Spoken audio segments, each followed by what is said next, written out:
Dahil Lunes na naman mga kaisda, bibigyan na naman kita ng sariwa na isda at pwede mong sabawan, pwede mong mapalaksiw, pwede mong masugba mga kaisda.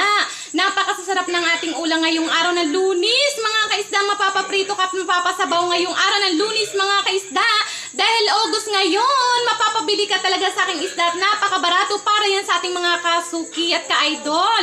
Sa mga 160 pesos at ang ating galunggong ay 100 pesos ang kilo.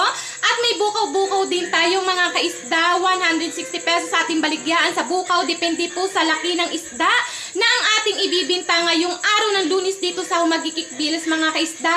Alam mo ba mga kaisda, napakalalaki natin ng isda ngayon na dumating galing sa libas mga kaisda. May mga salmon din tayo mga kaisda.